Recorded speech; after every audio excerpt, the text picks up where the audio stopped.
सभी भक्तों और सखियों को जय जय श्री राधे। राधा वल्लभ श्री हरिवंश। आप सब प्रसन्न होंगे और लाडली जू की भक्ति में होंगे, ऐसी मैं कामना करती हूँ।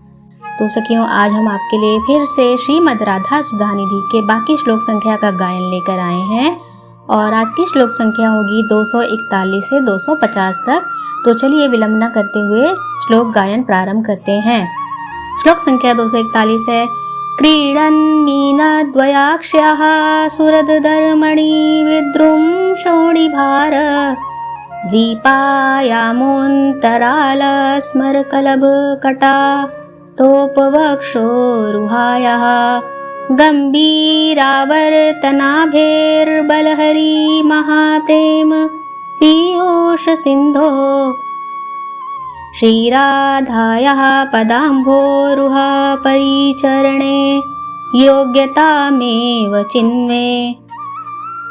यहाँ पर ही सजनी जू व्याख्या करती है हमारी श्री राधा रानी के बारे में। कहती हैं कि खेलते हुए दो मीनों के समान जिनके नेत्र हैं, दैदीप्यमान श्रेष्ठ मूंगामणि की तरह अधर हैं, उनके होंठ हैं और द्वीप के विस्तार की भांति नितंब भार हैं।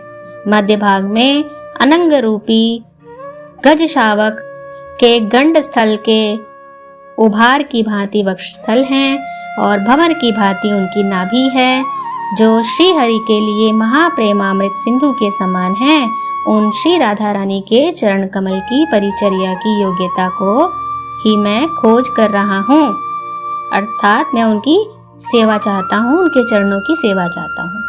श्लोक संख्या 242 है। माला ग्रंथन शिक्षया मृदु मृदु शिखंड निर्घर्षणा देशे नाद्भुत मोदकादि विधिभिः कुंजांत सम्मार्जनैः वृंदारण्यरहस्थलीषु विवशा प्रेमातिर्भारोद्गमात् प्राणेशं परिचारकै खलु कदा दास्या महाधीश्वरी।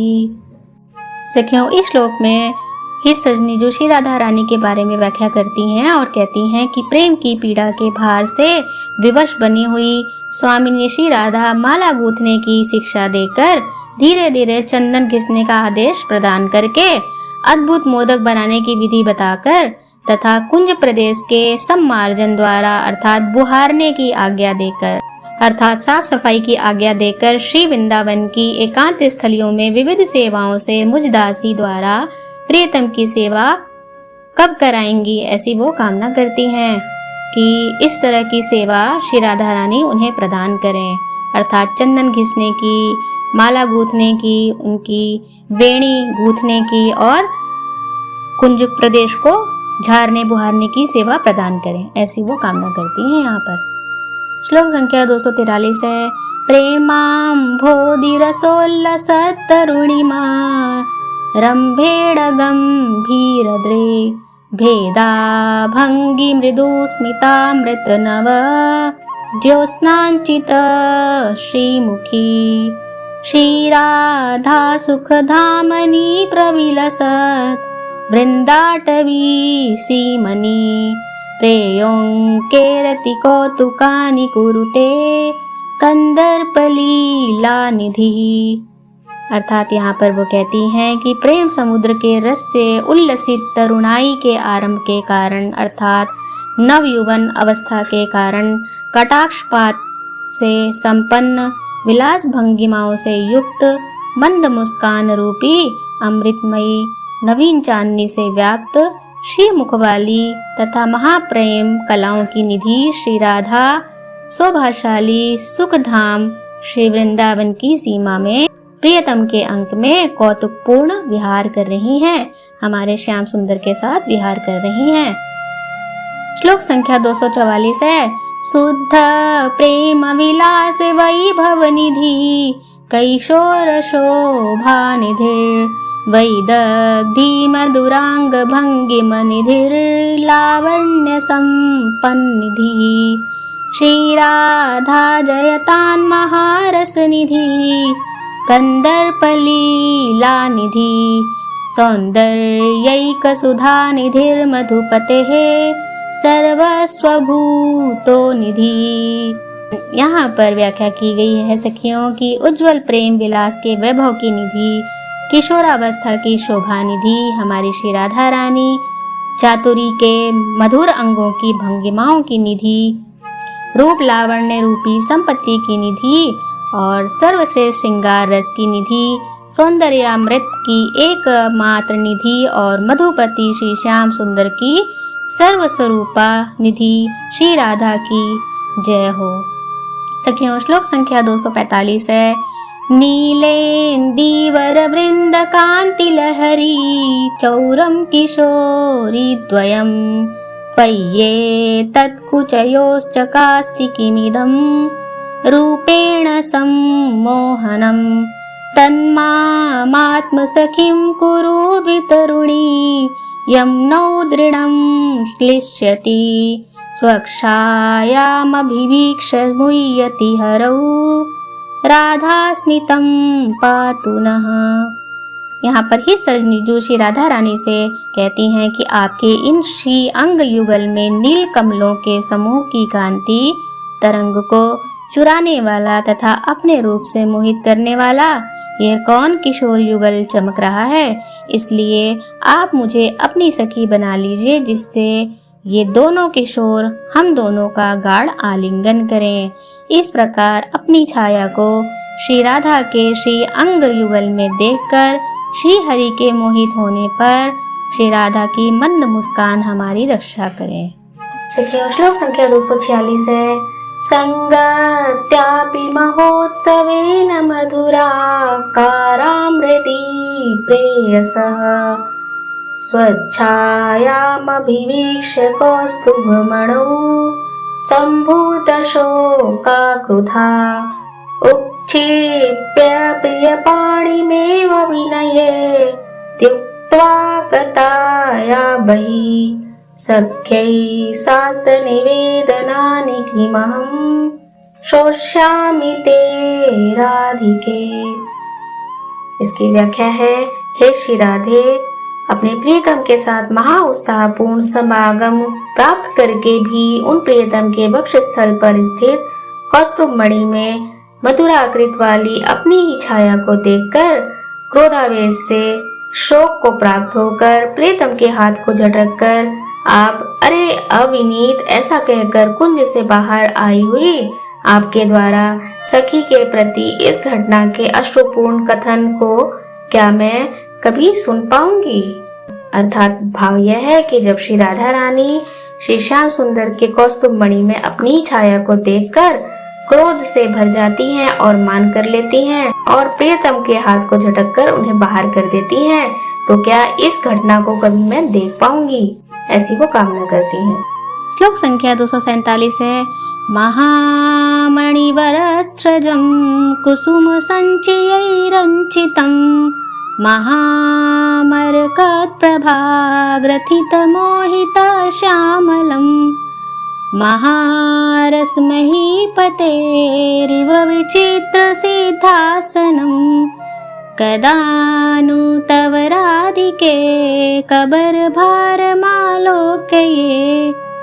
अर्थात यहाँ पर ही सजनी जो व्याख्या करती हैं और कहती हैं कि हे श्री राधिके, अमूल्य एवं श्रेष्ठ मणियों की मालाओं से युक्त कुसुम समूह से व्याप्त श्रेष्ठ मरकत मणि के समान कांति वाले श्री श्याम सुंदर द्वारा गूथे हुए तथा उनको मोहित करने वाले और रसराज श्रृंगार रूपी राजा के विचित्र सिद्धासन जैसे आपके केश पास को क्या मैं कभी भी देखूंगी। श्लोक संख्या 248 है। मध्ये मध्ये कुसुम खचितं रत्नदाम्ना निबद्धं मल्ली माल्यैर्घन परिमलैर्भूषितं लम्बमानैः पश्चाद्राजन्मणि वरकृतोदार माणिक्यगुच्छं धम्मीलं ते हरिकर धृतं करहि पश्यामि राधे। अर्थात हे श्री राधे, बीच बीच में फूलों से व्याप्त रत्न की मालाओं से बंधे हुए अत्यंत सुगंधित लटकती हुई मल्ली मालाओं से सुशोभित, पीछे की ओर शोभायमान सुंदर मणि से रचित, सुखप्रद माणिक्य के गुच्छे से युक्त और श्री हरि के कर कमल में स्थित आपकी वेणी अर्थात चोटी को क्या मैं कभी देख पाऊंगी। श्लोक संख्या 249 है। विचित्राभिर्भंगी विततिभिरहो चेतसि परम चमत्कारं यच्छन् ललितमणिमुक्तादिललितम् रसावेशाद्वैतं स्मर मधुरवृत्ताखिलमहोद् भूतन्ते सीमन्ते नवकनकपट्टं विजयते। अर्थात यहाँ पर व्याख्या की गई है।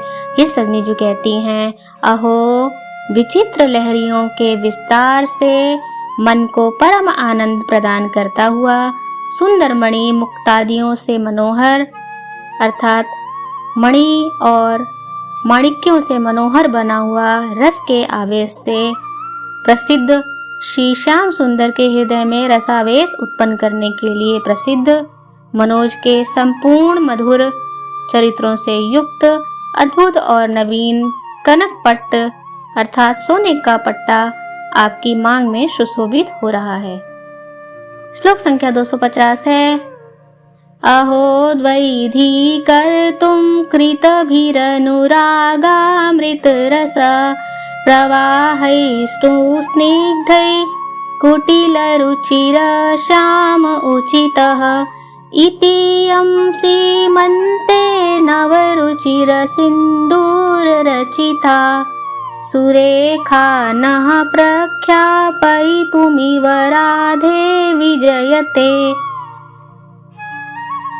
सखियों, यह हमारा आखिरी श्लोक है और इसकी व्याख्या में यहाँ पर वर्णन किया गया है कि अहो श्री राधे चतुर पुरुषों को अति स्निग्ध अनुराग मृत रस के प्रवाह द्वारा कुटिल और सुंदर श्याम को दो भागों में विभक्त करना ही उचित है। अर्थात एक तो श्याम वर्ण के केश श्री राधा रानी के केश और एक दूसरे श्याम सुंदर। मानो हमको यही बात समझाने के लिए मांग में नूतन मनोहर सिंदूर से बनाई गई यह सुंदर रेखा सुशोभित हो रही है। अर्थात यहाँ पर श्री राधा रानी के माथे के श्रृंगार, उनकी वेणी और उनके केश पास के श्रृंगार के बारे में कहा गया है कि दो भागों में विभक्त कर देने का अर्थ यह है कि श्री श्याम सुंदर के पक्ष को दुविधा में डाल देना। श्री राधा की सिंदूर मंडित मांग को देखकर श्री श्याम सुंदर का मन दुविधा में पड़ जाता है अर्थात चक्कर में पड़ जाता है। तो आखिरी के दो श्लोकों में श्री राधा रानी की वेणी और उनके केश पास की सज्जा के बारे में ये सजनीजू ने व्याख्या की थी, उसका वर्णन किया था।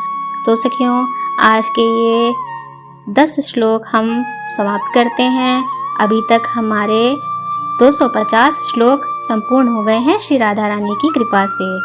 आपसे प्रार्थना है कि आप सभी से अपने परिवार मित्रजनों को शेयर करें, ज्यादा से ज्यादा श्रवण करें और इसका गायन करें। आगे की श्लोक संख्या के साथ आपसे फिर मिलते हैं। तब तक जय जय श्री राधे, राधा वल्लभ, श्री हरिवंश।